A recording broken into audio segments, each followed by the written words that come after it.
Would guidance from an expert help you to grow your business or career? Or do you seek inspiration for you or your kids? If so, welcome. Behind the Words TV gives you that one-on-one time with famous and emerging authors or content creators.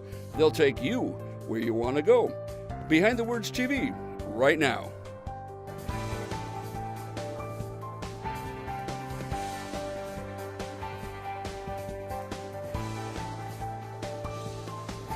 Hello and welcome to this episode of Behind the Words TV. My question for you is, have you ever lost a loved one, especially the loss of a child of any age? If so, today's episode is especially for you because we're going to focus on all the stories and the support that's out there to help people with that process.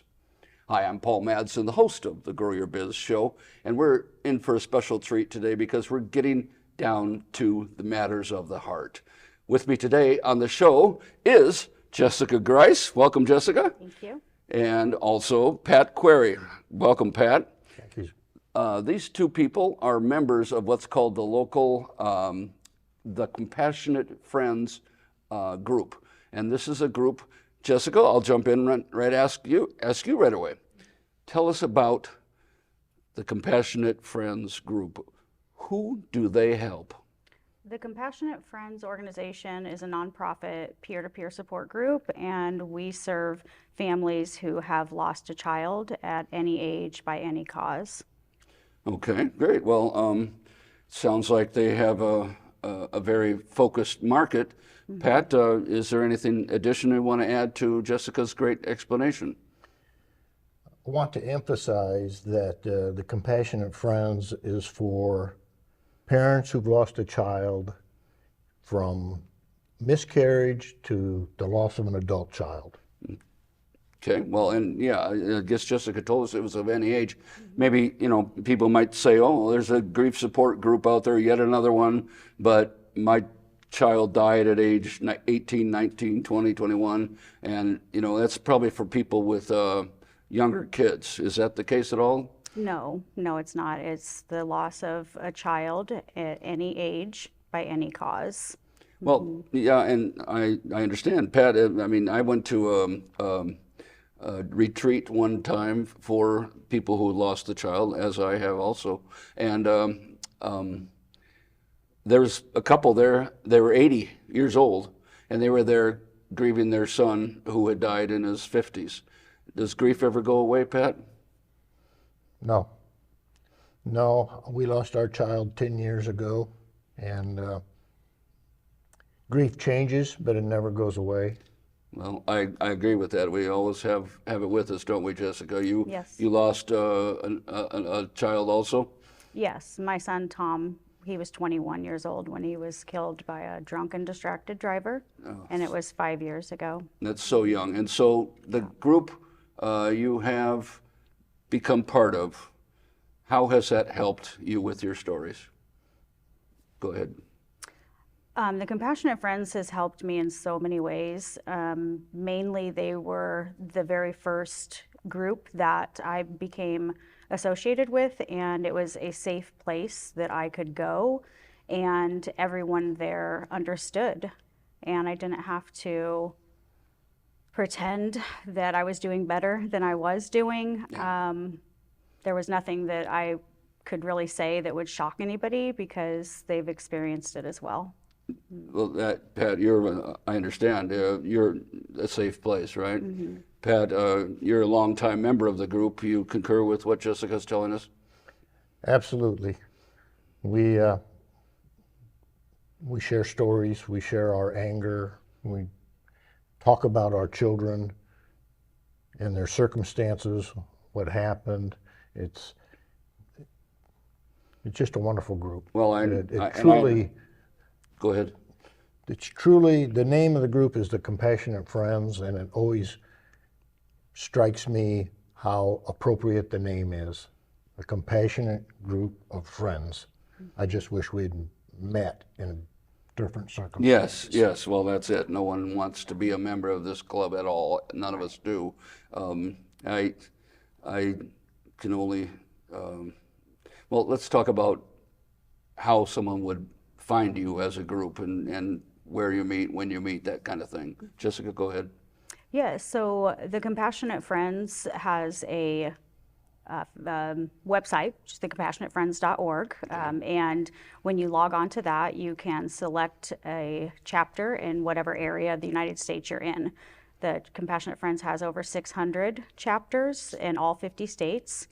And then so locally here in Omaha, we also have a Omaha chapter Facebook page that is linked to the organization website. And Pat, when do they meet and where, that kind of thing? We meet the first Thursday of every month at St. Timothy's Lutheran Church, which is about 96th and Dodge Street. Okay, and what time of the day? 7 p.m. 7 p.m., so it's an evening event. Well, that's a quick overview of the Compassionate Friends. There's so many more stories behind what you've just heard about here, but that'll hopefully give you an idea of what's available to you if you are sadly part of this group that the three of us are in. We encourage you to check out the Compassionate Friends, and we'll be right back for the other segment of our episode. Thanks for joining us.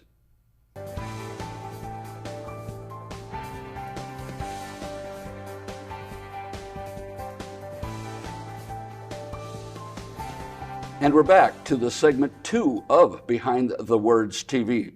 Behind the Words TV normally interviews authors, and we study books and things like that. But recently I've come across an organization and some people associated with a group that I really respect. And I said, you know what? They need to be on the show and tell their story. So today is a little different. We're looking at a group called the Compassionate Friends. And again, I'm Paul Madsen, author of Men Grieve Too, and we're here today with Jessica Grice and Pat Query. Welcome to the show, you two. Thank you so much. Welcome back to the second segment, of course. And in the first segment, we just started a light introduction, a brief introduction, nothing light about it, was there? A brief introduction to what it is that the group is all about. Jessica, I think I'd like to ask you again, because the mission statement of the group, just for anybody who's just joining us and wanting to know more about the group. Yes. So the Compassionate Friends is an organization, nonprofit, non-denominational, peer-to-peer support for families who have lost a child, any age, any cause.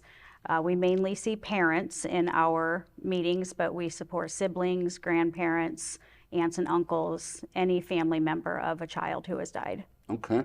Wow. And Pat, I heard something in there. It says non-denominational. Is if you meet at a church, are they going to try to convert me into that church and change my faith and tell me what to believe? No, not at all. So what does it mean when you say non-denominational? What is it like there, from a spiritual standpoint? We accept everyone. Okay.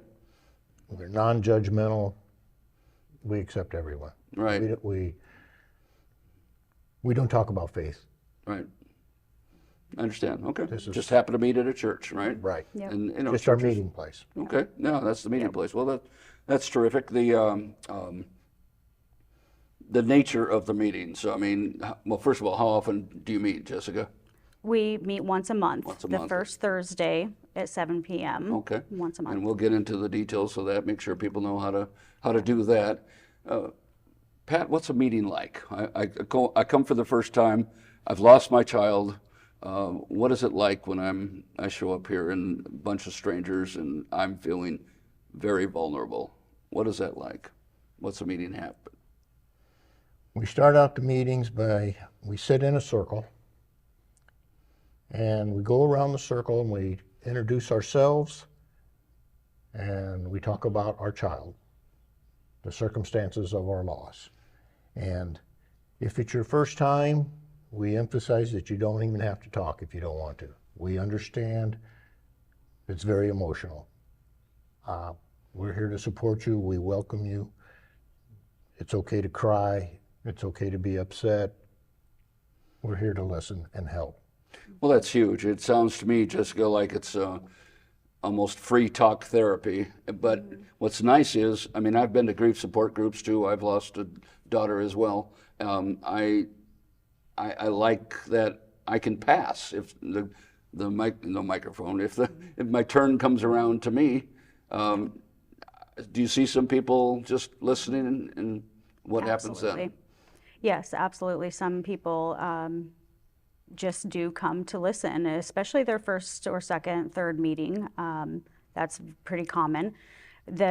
Like Pat said, that is how we start our meetings out, and then we'll generally have kind of an open floor discussion for about an hour. The meetings last for 2 hours. Then in the second part of the meeting, we usually have some light refreshments, and then we just kind of split up into small groups. And especially if somebody's new, we definitely take the opportunity to get to know them, and maybe more importantly, to get to know their child. Well, that's, I like that emphasis of the organization. I've sensed that from my learning about the group, is that it's about the child. It's about remembering the child. Yes. And Pat, we talked about this earlier, but just for a refresher, in this case, what does child mean? What does offspring mean? It can mean having a miscarriage, and it can mean losing your adult child, Okay. as my wife and I have lost. We just, when a person comes to the meeting for the first time, we can feel their pain. We encourage them, we talk to them. Excuse me. If they don't want to talk, that's fine. If they want to cry, that's fine. Sometimes we have a specific topic. Sometimes we have a guest speaker. Oftentimes, we just talk. The conversation just flows. Yeah. If there's something a particular person wants to talk about, we go with it. I love that because it is a thing of the moment. It is very emotional based, and I've been to a grief support group that was overly scripted. They have, okay, now we're going to do this, and then we're going to do this, and it's not like that, is it, Jessica? No, I like to say it's very organic in nature. That's a good word. Yes, it is very organic. It is unscripted. Like Pat said, often we will have a topic to discuss, but many times we start off with that and we end up 10 topics down the road because one thing kind of leads into another. And Well, you just go where it needs to go. And Yes. So, I mean, go ahead. This time of year, we might talk about the holidays. Oh, yeah, especially. The grief and the stress related to the holidays without your loved one. Right. Well, and that's especially poignant this time of year because if it's the first or second time through, that's really emotionally hard. I heard a thing the other day. It said something like, even, I'll get through that first year, and then the second year it'll be better. But, and to me, I lost my daughter almost 3 years ago now, adult daughter, almost 32 years old, and for me, that first year is just chaos and hubbub and what's the new normal, a buzzword I don't really like, and getting used to all that stuff. Well, then the second year, the second holiday season, or we all have traditions at Christmas or Hanukkah or whatever, and the second one is, I think, worse because you're settled down from that shock and loss, but now you're realizing this is how it's going to be.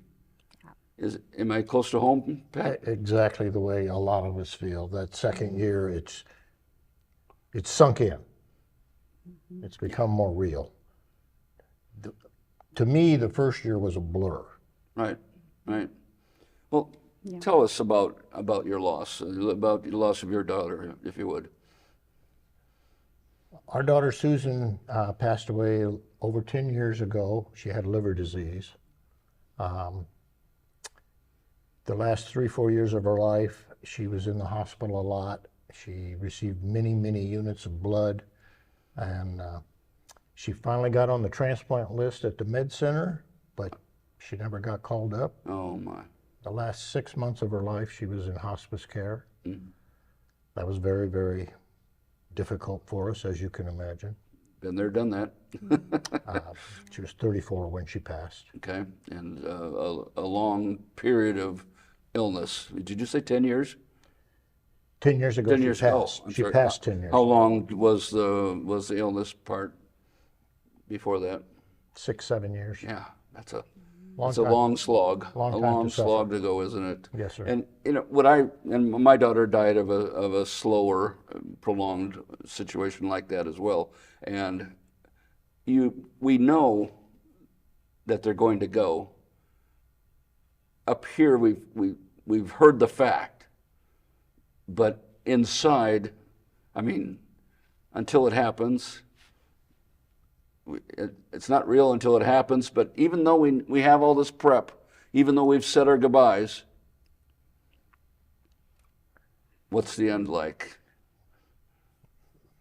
When it happens, it hits you like a ton of bricks. It still seems unreal. Yeah. Yeah, even though I liken it to a story I once heard that you're going whitewater rafting, and you sign the paper that says, "I might die," but you just sign the paper. You don't really think about it much. Then when your boat flips over, and you're trapped in the raging cold water underneath that boat, say, "I'm going to die." It becomes real at that Becomes moment. real, yes. It's not real when you're signing here or when you're hearing up here that your daughter's ill. It's a whole different story, isn't it? Yes. You're bringing it to the reality. Jessica, with you, it's the opposite. More of a traumatic, sudden thing. Would you care to share your story? Yeah, I'd be honored to. My son Tom was 21 in October of 2018.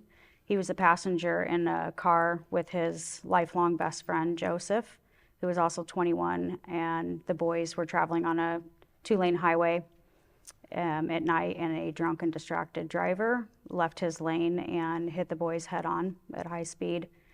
And Joseph, he passed on the scene, and my son Tom never regained consciousness, but he was intubated and taken to the hospital and was in ICU on life support for about 4 days. 4 days. Yeah, he went through, I think, 6 different surgeries to repair. He had a lot of broken internal injuries. Ultimately, it was the collapse and hemorrhage of his brain stem, and they Oh, wow. declared him brain dead after 4 days. So did you have to make the decision at the end? We were approached and given the opportunity to donate his organs if we chose to. And so as a family, we prayed and took a lot of time to make that decision, but ultimately we did decide to donate organs. And so they prepped him and did all their tests for probably another 3 days. Okay. And Wow. they did the organ donor walk down to the surgery. I'm not sure if you've ever seen that or been a part of it, but all the staff in the hospital come out and they line the hallways as we walked behind his bed down to the OR. So that's when it really became real for me. Up until then, I was in denial, even looking at the tests. Like, I just didn't want to believe it. So there's a small crowd there and everything? Yeah, and family and friends gathered at the end. They read a hero's testimony because he was able to save 5 lives. 5 lives. Oh my gosh. Isn't that amazing? That's an amazing story, Jessica. I mean, there is no good result of what happened. However, 5 lives saved, more than just his. Yeah. You know, I often wonder sometimes about, these short lives, 31, 32, or 32, 31, 21, it's just too fast and too soon. Yeah. But I try to console myself that, what is the purpose of their short lives here? What have we learned? What have we given? What have they given? What have they given us? Yeah. Does any of that resonate with you, Pat? Very much so. Our daughter had a very kind, giving, loving heart, and she was always helping others. Since she passed, my wife and I started volunteering. We work at a food pantry. I'd become a big brother. We have an annual blood drive because she receives so many Oh, units yes, of blood. yes. So we've started an annual blood drive that's been very successful. We try to help others. Well, that's a beautiful side story. Again, like you said earlier, it's sad why we're all here, but I think if we can somehow help others and 5 lives saved, I mean, it doesn't get more helpful than that. Yeah. Yeah. How about you? How have you been dealing with this? Is 4 years ago now, or 5 years. 5 years ago? Yeah, it was 5 in October. Tell us about your journey on your grief journey. You know, our son too needed a lot of blood during his operations, and so I, at the hospital, committed myself to being a part of blood donation organization however I could. And it was upon meeting Pat at one of the Compassionate Friends meetings that I learned about parents who can host drives as a memorial. So we have hosted one for Tom so far. And then other ways, I'm studying to be certified as a death doula, because it's just it's the opposite of a birth doula. Instead of helping them come in, we help people go out as a death really? doula. Oh, wow. And It's kind of a hospice-related yeah, type thing. it's What's the yes, word again? death doula or end of life doula. Yeah, I've heard of that. Yeah. And So you're studying to Yes. certify for that? yeah, Wow. yeah. And that's so different from your experience, because you're there with people on a slow demise, right? As opposed to your sudden traumatic thing. Yeah. What made you want to do that? Just to be able to offer families support, more support. When we were in the hospital has chaplains, you know, and the nurses do what they can, but they all have jobs, you know, and to have somebody that would be there just for us, you know, whether it was screening calls, that was a huge thing, you know, just so much communication that was put on us as the parents. It could have been extremely helpful, just knowing options that families have, anything from advanced directives to, you know, a burial options. things through yes, just ahead of really time. educating Yeah. families and helping support them in any way. It can be anything from a bedside vigil. That's another thing. A death doula can come in and give a family member time and space that maybe they need to even just go shower or eat or sleep, and know that somebody who cares is there to hold their loved one's hand when they can't be. Well, you remind me of a quote that I heard that I really like. It's not original, but it says that 2 of the most spiritual moments a person can have is when they're born, Yeah, and it's the most spiritual moment when they go. yeah. And I was there when my wife went, and I don't disagree with that at all. And so tell us about some people from the group, not by name or their specific stories, but stories you've seen of how the group has helped their journey. And either one of you can go ahead with that. Go ahead, Pat. Yeah, you've been here a little longer. We have one couple that attends the meetings very regularly. They lost their 14-year-old son to a drunk driver. And this couple, they're amazing. They've planted a tree in his honor by the school. They have quite a support group. Their son was very active in sports and the school choir, and they still go to all the activities at school. Neat. See the And friends. all his friends still support them. That's just so wonderful for them and the kids too, because the kids feel that, you know, they need to be remembered. I mean, kids are notorious about what's next, you know, but they need, by seeing the parents there. Your story reminds me of, you know, all of us. I mean, you're studying for the certification. You have several volunteer organizations you're pursuing and to help out with. Oh, by the way, I'm going to go give blood after this because my daughter needed a ton of it as well, and I got to get back on that track. Anyway, the whole emphasis, I think, and I don't know if the Compassionate Friends gets there individually or group-wise with people, but I think what helps us all is to focus on others. And I think we're all doing that. Me and my book, my speaking, you and what we've talked about already. I'm reminded of the story I heard recently of a woman who lost her fairly newborn baby, just, a baby, I don't remember the cause of death, but the baby died. And the mother continued to nurse, pump, extract breast milk. And she donated 8,600 ounces of breast milk to the world. And there's so many women who can't do that. Right. Think of what that means. I mean, every time she extracts the milk, I mean, the pain and hopefully the joy. So it's about others, isn't it? Yes.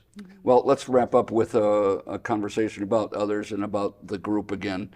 The Compassionate Friends meets once a month on second Thursday? First Thursday. First Thursday, sorry.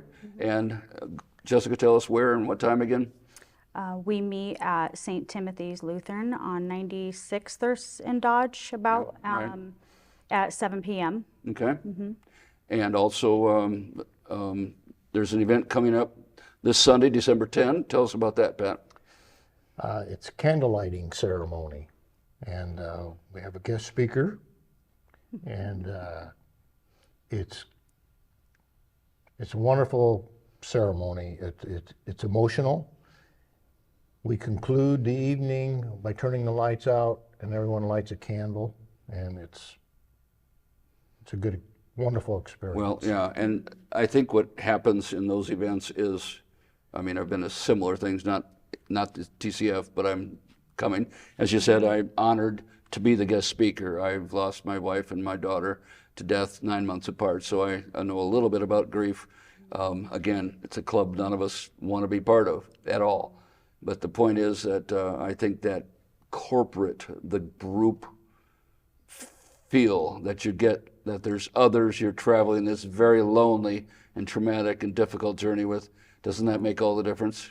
It really does, yes. Grief in and of itself is an isolating experience. It can be, and a lot of people experience isolation. So just to be with others who understand and really validate your loss and don't try to change the subject. Yeah. Yeah. Wonderful. Exactly. Well, Pat, Jessica, thank you so much for joining me on the Behind the Words TV show. I hope people will, how do they register for this event if they want to come on Sunday? If there is a Facebook page for the Omaha chapter, and there will be an event link that you can click on that and register. Beautiful.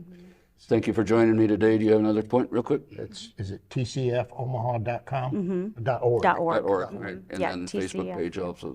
Yep. So if you can learn more about it on Facebook, the Compassionate Friends Omaha, put that in for your search, and you can link to how to come out to this event on Sunday or any Thursday, the first Thursday as well. If you have loss in your family, loss of a child, loss of an adult child, I can't think of anything better and more helpful for all of us. Thanks for joining us, and we will see you next time.